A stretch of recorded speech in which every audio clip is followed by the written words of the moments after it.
Bueno, vamos a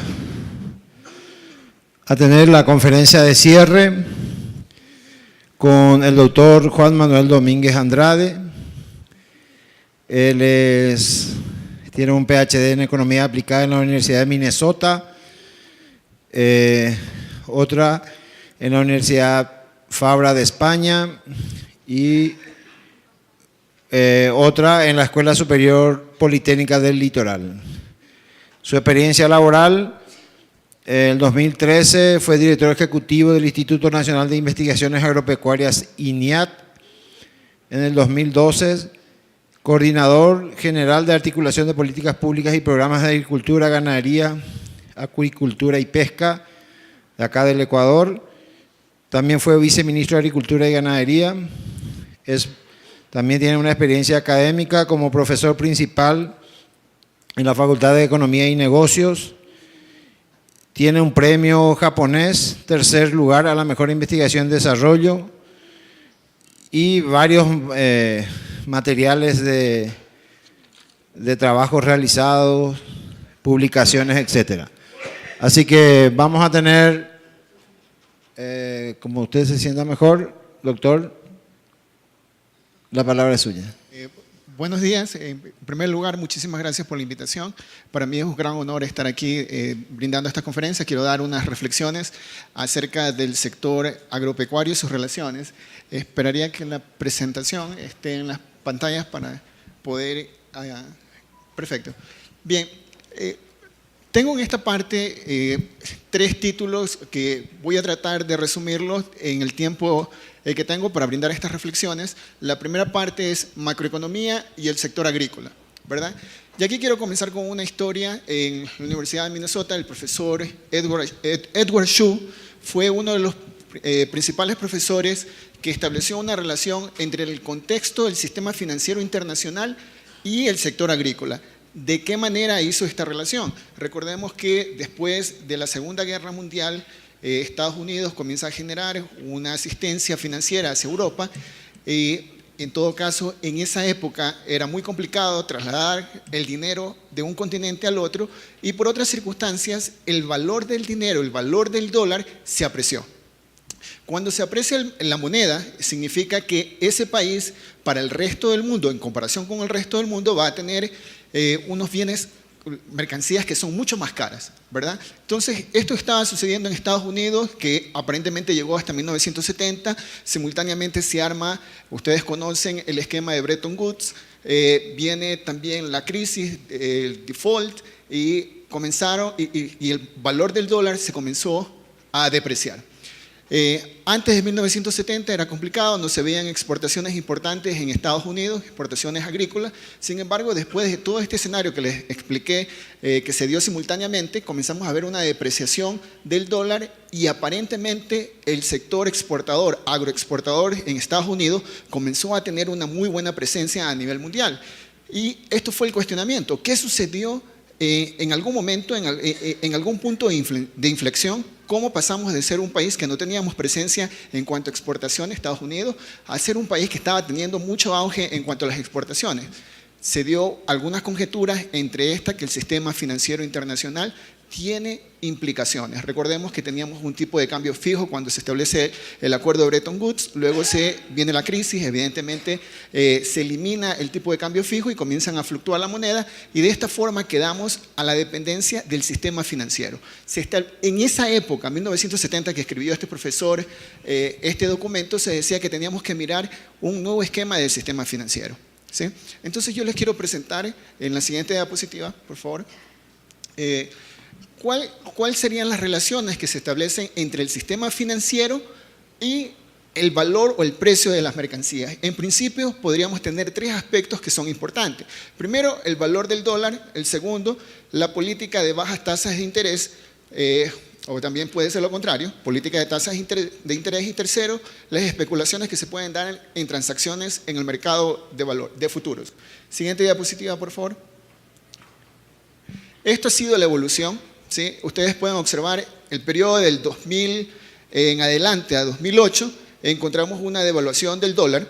ustedes pueden observar el mismo periodo entre el 90 y el 94, 95, tenemos una devaluación del dólar. Y ahora quiero establecer qué tipo de relaciones tiene el valor de la moneda con respecto al precio de las mercancías. Entonces vamos a ver en la siguiente diapositiva un estudio de la CEPAL, donde ustedes pueden observar, bueno, lamentablemente no se ve con la nitidez, pero les puedo ir haciendo el relato, ¿sí? Que en el periodo del 94, el periodo 95, ¿verdad? Se observa que ya existe una correlación negativa entre el valor de la moneda y el precio de las mercancías. Es decir, cuando existe una depreciación, el precio de los productos agrícolas se incrementa, ¿sí? Hay una correlación negativa. Porque ese era el escenario. Recordemos que ese era el escenario. Teníamos una devaluación del dólar y por lo tanto los precios de las mercancías estaban pasando un muy buen momento, es decir, precios altos. Pero observen que luego en el periodo 2000-2004 esta correlación se comienza a acentuar, comienza a ser un poco más grande. En el periodo 94-95 las correlaciones estaban alrededor del menos 0.3, menos 0.4. Sin embargo, más adelante comenzamos a ver correlaciones que llegan incluso cercano a 1, ¿sí? Entonces, ¿qué quiere decir? Que si se incrementa el dólar, pues o se devalúa el dólar, esa transmisión es directa a los precios de esa mercancía. Me parece que el precio de la palma aceitera tiene una relación casi de 1. Pero también podemos ver en el otro gráfico que está arroz y maíz, que son los principales productos de producción doméstica del país, también muestran una correlación negativa, ¿sí? Entonces, esto es parte de una primera conjetura. Estamos diciendo, sobre todo en nuestro país, que es una economía dolarizada, donde el valor del dólar no lo establece Ecuador, ¿verdad? Como lo puede hacer otros países en Latinoamérica que pueden devaluar su moneda. En nuestro caso en particular, nosotros no lo podemos hacer, simplemente corresponde a un movimiento del sistema financiero internacional. Implicará que cuando estamos viviendo momentos de apreciación, porque hace poco hemos vivido momentos de apreciación del dólar, pues nuestros productos son mucho más caros para el resto del mundo, pero consecuentemente existe una evidencia empírica de que existe una correlación negativa, ¿verdad? Entonces tengo una apreciación del dólar y tengo precios bajos en algunos commodities. Los commodities que se muestran en evidencia empírica están aquí en los gráficos de un estudio de la CEPAL. También puedo ver que pueden existir una correlación positiva entre el precio del petróleo, ¿verdad? Y el precio de las mercancías. Hay una correlación positiva, es decir, cuando el precio del petróleo está declinando, pues el precio de las mercancías, sobre todo de algunos productos agrícolas, también va en el mismo sentido. Siguiente diapositiva, por favor. Bien, siguiente diapositiva, la política de tasas de interés. Este es otro aspecto que se menciona en este estudio. Recordemos que en este periodo 2008, pues el mundo vivió una crisis financiera, hubo un recorte en las tasas de interés, Estados Unidos en particular, la crisis de los subprime crisis, ¿verdad? Fue importante. ¿Qué tiene que ver la tasa de interés? Ustedes conocen que la tasa de interés es como una especie de costo de oportunidad a la hora de hacer inversiones, ¿sí? Por lo tanto, ¿cuáles son las razones que muestran la misma correlación negativa entre la tasa de interés y los precios de las mercancías? Siguiente diapositiva. ¿Podemos bajar? Perfecto. Siguiente. Bien, ahí ustedes pueden ver las razones. En primer lugar, les decía, la tasa de interés es una especie de costo de oportunidad. Por lo tanto, la tasa de interés puede afectar las decisiones de extracción, ¿sí? Una tasa de interés mucho más baja, pues va a motivar a la extracción, ¿sí? Otra razón puede ser que la tasa de interés afecta las decisiones de acumulación de inventario. En definitiva, en ocasiones, muchos de estos productos agrícolas se pueden tener en inventarios, ¿verdad? Se pueden tener almacenados en grandes silos.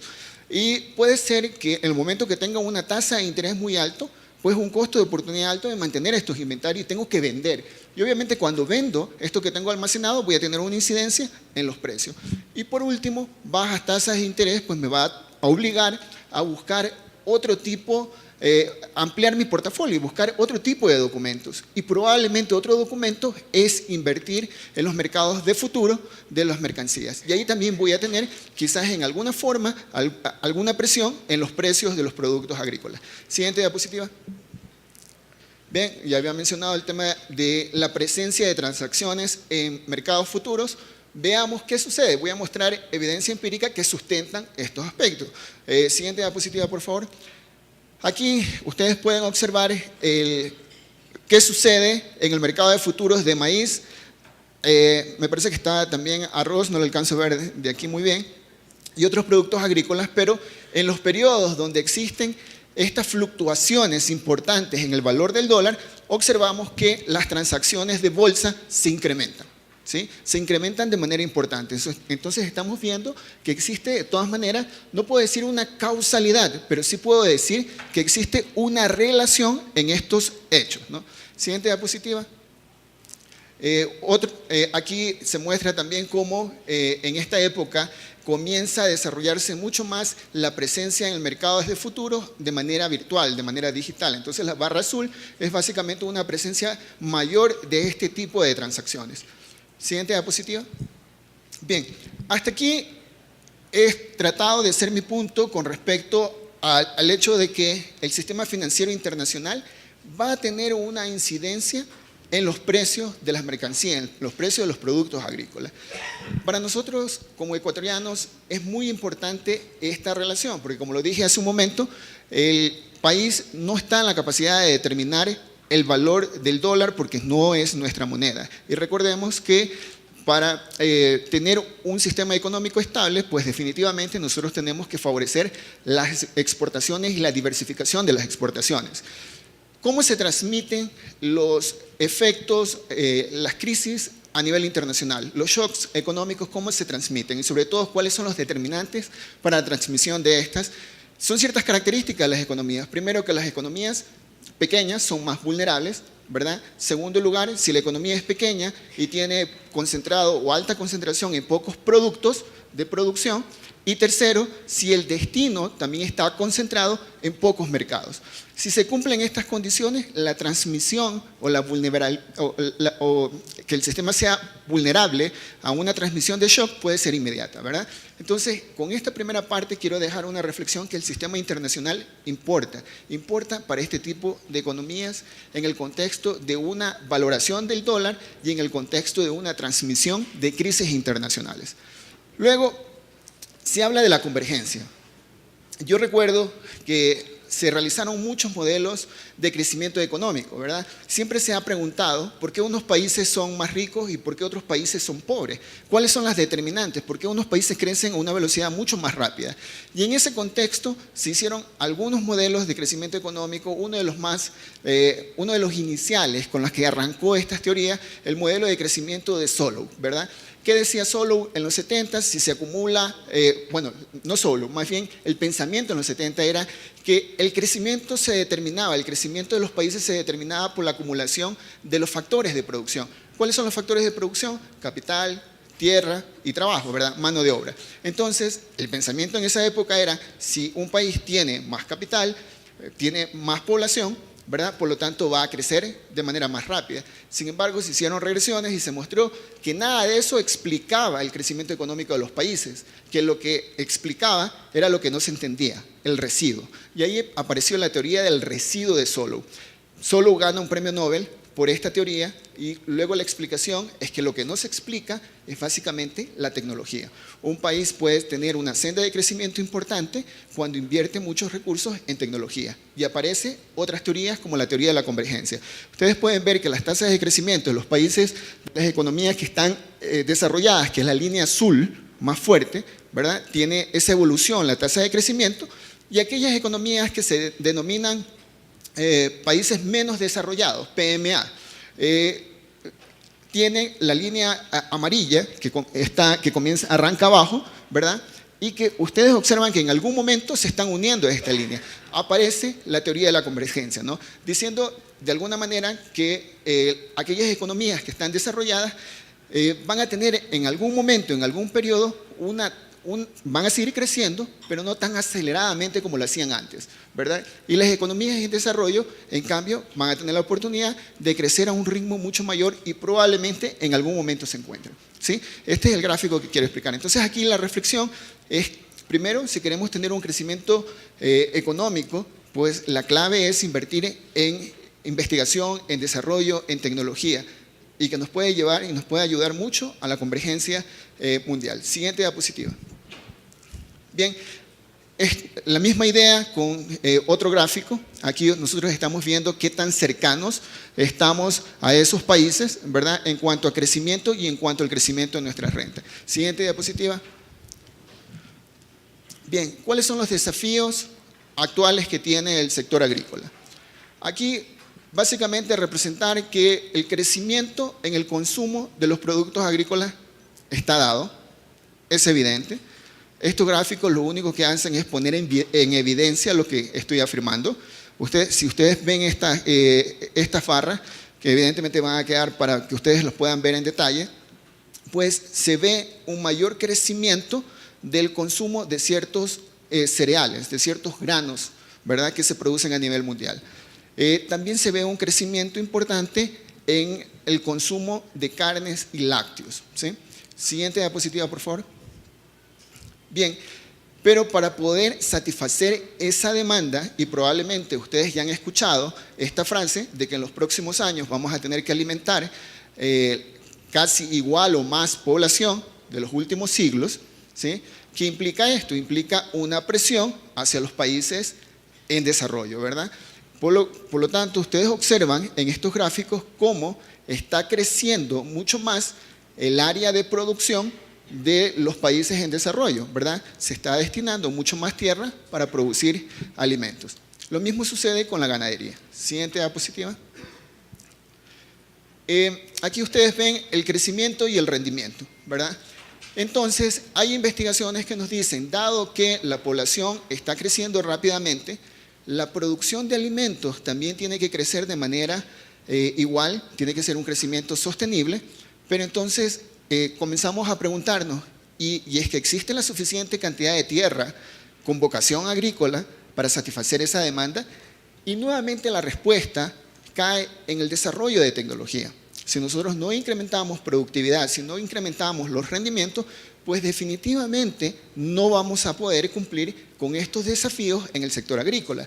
Y ahí ustedes recordarán lo que se denomina la tragedia malthusiana, ¿sí? Malthus, economista, hace algunos siglos decía: la población está creciendo de manera exponencial y los alimentos están creciendo de manera aritmética. Y era una tragedia porque básicamente él anunciaba que en algún momento el mundo no iba a tener los alimentos suficientes para todos, ¿no?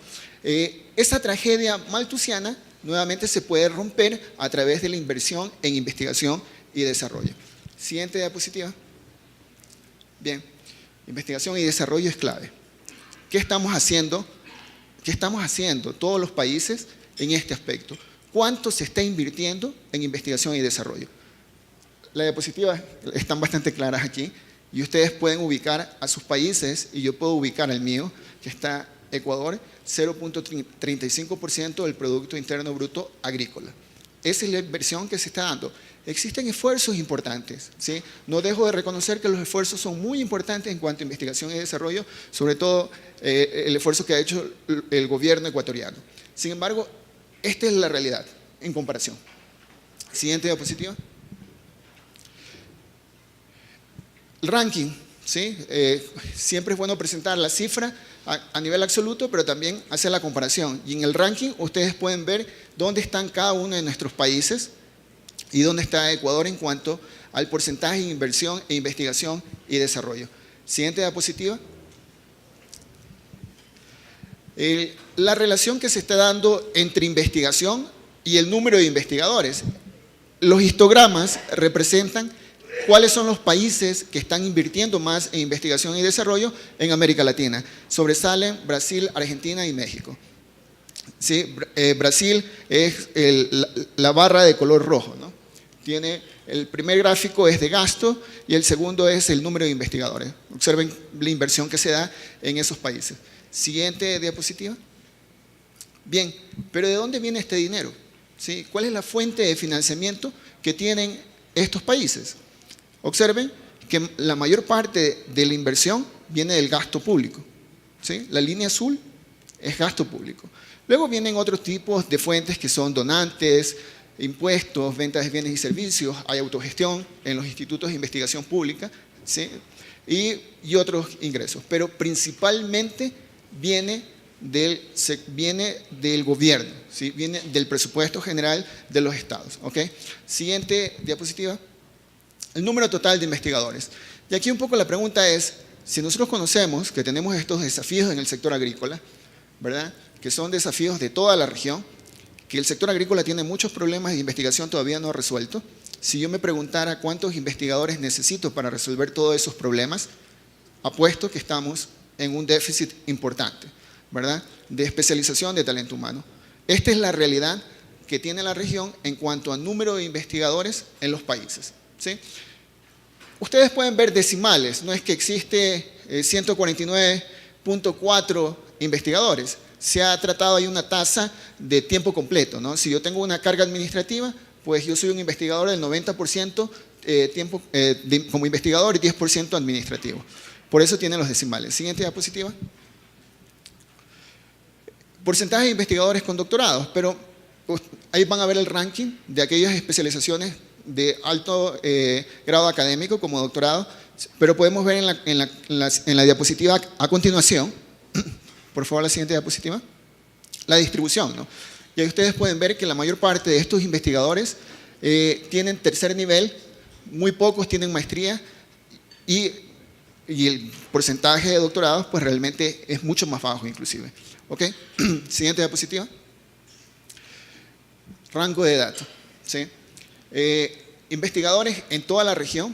Ustedes observan en esta diapositiva, los investigadores pues realmente se están envejeciendo, ¿sí? Y ahí implica una apuesta nuevamente fuerte al talento humano y a ese relevo generacional. Pero eso está pasando más acentuadamente en otros países. Ecuador está en este caso en el último lugar, pero se está dando esto a nivel regional. Siguiente diapositiva. Enfoque de la investigación. ¿Cuál es la investigación que se está dando? Principalmente en cultivos, ¿sí? La parte de ganadería, como ven, es un porcentaje menor. Principalmente la investigación son cultivos, ¿sí? Siguiente diapositiva. Este es como una fotografía de Ecuador, ¿no? Estas son las cifras de Ecuador, sobre todo del Instituto Nacional de Investigaciones Agropecuarias, que es un instituto de investigación pública que trata de ser ese motor en la investigación, tanto pública como privada. Ustedes pueden observar con cifras cuál es la situación, que ya lo vieron a través de los rankings en las diferentes variables. Siguiente diapositiva. Bien, aquí un poco para terminar esta segunda etapa de reflexión. Nosotros sabemos que cuando los gastos son muy volátiles, ¿verdad? Cuando la inversión es volátil, ¿sí? Evidentemente los resultados no van a ser sostenidos. Entonces, aquí ustedes pueden ver desde el 2005 hasta el 2017 las diferentes fuentes de financiación que ha tenido el Instituto de Investigaciones Agropecuarias. Gasto a corriente, como yo les decía, existen esfuerzos importantes del gobierno de invertir en investigación y desarrollo y por lo tanto ustedes pueden ver que en gasto corriente tenemos un crecimiento sostenido que es la línea anaranjada que sobresale, va hasta la parte de arriba, ¿verdad? Sin embargo, gasto de inversión, que es la línea morada, que tiene como una especie de M, ¿sí? Sencillamente implica alta volatilidad, ¿sí? El gasto de inversión se refiere a aquellos gastos que se hacen en infraestructura, en laboratorios, equipamientos, implementos que son necesarios en un centro de investigación. Pero estamos viendo la serie del gasto que se ha asignado. Tiene una alta volatilidad. Y evidentemente, como existe una alta volatilidad en temas de investigación y desarrollo, implica también mucho riesgo en investigaciones que son de 6 a 10 años. La investigación es algo permanente. ¿Ok? Entonces, en esta reflexión, en este primer punto, a ver, teníamos el primer punto, el sistema financiero internacional, perdón, el sistema financiero internacional, cómo afecta los precios de los commodities, ¿verdad? Sabemos que las economías, para que sigan manteniendo esta senda de crecimiento, hay que invertir mucho en desarrollo, porque sabemos que esa es la clave para que estas economías crezcan y podamos alcanzar esa convergencia que de pronto puede ser tan anhelada entre los países, entre las economías. Y luego hemos visto cuál es el panorama de investigación y desarrollo en los diferentes países. Y ahí un poco para presentar la reflexión de que si nosotros no invertimos en investigación y desarrollo, no vamos a tener productos innovadores. Si no tengo productos innovadores, no puedo ampliar el portafolio de productos que se producen en un país. Y por lo tanto, tampoco puedo buscar otros mercados y diversificar mercados.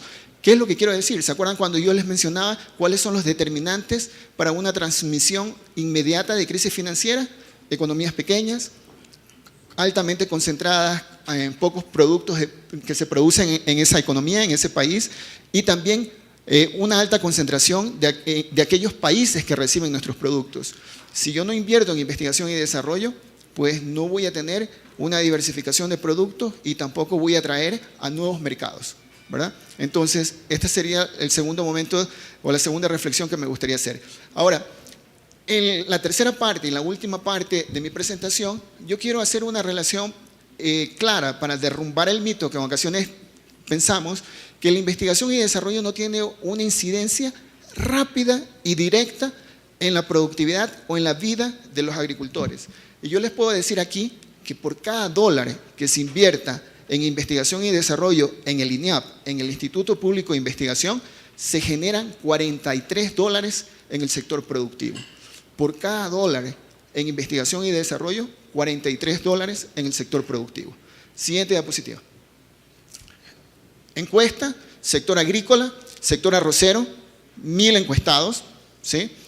El INIAP tiene como uno de sus productos principales la semilla certificada. Nuestra tecnología es producir una semilla certificada que tenga alta productividad y además que sea resistente a plagas y enfermedades. Con eso nosotros estamos atacando dos cosas en una estructura financiera.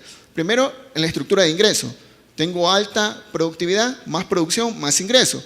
Segundo, si es resistente a plagas y enfermedades, por lo tanto le tengo que poner menos insumos, menos fungicidas, menos insecticidas, ¿verdad? Por lo tanto, estoy reduciendo los costos de tal forma que voy a tener un mayor margen de ganancia, ¿sí? Esa es nuestra tecnología, la semilla, ¿sí? ¿Cuál es nuestra participación en el mercado de arroz? ¿Cuál es la participación de la semilla que produce INIAP? Quizás muchos de los ecuatorianos no nos damos cuenta que cuando nos servimos un plato de arroz, que es uno de los principales productos alimenticios de nuestro país, estamos consumiendo un producto tecnológico. Siguiente diapositiva que aparece en estos cuadros. Esta es nuestra participación. Esos dos son nuestros productos principales hasta el 2015. El corte es 2015 en el mercado arrocero. Nosotros tenemos INIAP 14, así se denomina el arroz, la semilla, INIAP 11, que tiene una participación del 32% en Guayas y el 40% en los ríos, ¿verdad? Guayas y los ríos son las principales provincias productoras de arroz. Esa es la participación de mercado de nuestro producto tecnológico, ¿ok? En segundo lugar está otro producto, otra semilla que produce una empresa privada, ¿ok? Siguiente diapositiva. Vamos a la siguiente, me quiero saltar esta. La siguiente. Bien, nosotros realizamos recomendaciones técnicas, ¿verdad? Y las recomendaciones técnicas no aparecen de un momento al otro. Las recomendaciones técnicas son ensayos experimentales que pueden durar de 2 a 4 años, ¿verdad? ¿Y estos ensayos experimentales en qué consisten? Por ejemplo, en el manejo del suelo, en el manejo de del nitrógeno, fósforo y potasio, que es básicamente cómo se nutre el suelo. Nosotros le damos la recomendación técnica para que el agricultor la aplique, pero esa recomendación técnica transcurre después de mucho tiempo de investigación en los campos experimentales. Una vez que se transmite esta información, nosotros queríamos saber qué tan efectivos fuimos a la hora de hacerlo. Entonces, ustedes pueden ver en esta diapositiva el tipo de suelo y el tipo de nutriente, nitrógeno, fósforo y potasio. ¿Qué pasa? Siguiente diapositiva. Ah, no, perdón, me equivoqué. Anterior, disculpen. ¿Qué sucede cuando ellos siguen la recomendación y qué pasa cuando no siguen la recomendación? La primera columna es cuando siguen la recomendación, la segunda columna es cuando no siguen la recomendación técnica, ¿verdad? Los suelos se clasificaron en bajo y medio. Me voy a fijar en cualquiera de estos. Un suelo bajo, ¿verdad? Cuando sigue la recomendación, la productividad es 4.64 toneladas por hectárea año. Cuando no siguen la recomendación, es 3.92 toneladas por hectárea años. Y lo que está al lado, que tiene unos asteriscos, pues mira la diferencia significativa. Y se confirma que tiene una diferencia significativa. Es decir, la diferencia de pasar de 4.64 a 3.92 significa que sí hay una diferencia, que no solamente es una diferencia nominal, sino que estadísticamente es tan robusto que existe una diferencia fuerte, ¿no? Aquí lo que estoy tratando de explicar y de hacer mi punto en la reflexión es decirles, cuando un agricultor recibe esta tecnología, puede cambiar su vida, ¿verdad? Puede incrementar su producción. Y si cambia su producción, incrementan sus ingresos y puede cambiar el estándar de vida, no solamente de él, sino de toda su familia. ¿Ok? Puedo seguir con las recomendaciones de fósforo y potasio, pero la idea es exactamente la misma y aquí está la evidencia empírica. Siguiente diapositiva. Estoy llegando al final de la presentación y aquí tiene un elemento que a nosotros nos pareció muy importante y me gustaría compartirlo. Ustedes conocen que el sector agrícola es un sector predominantemente de varones, ¿verdad? Las mujeres tienen muy poca participación en este sector, pero con este resultado vamos a demostrar que cuando existe una mujer que toma la decisión en la familia, toma la mejor decisión. ¿Ok?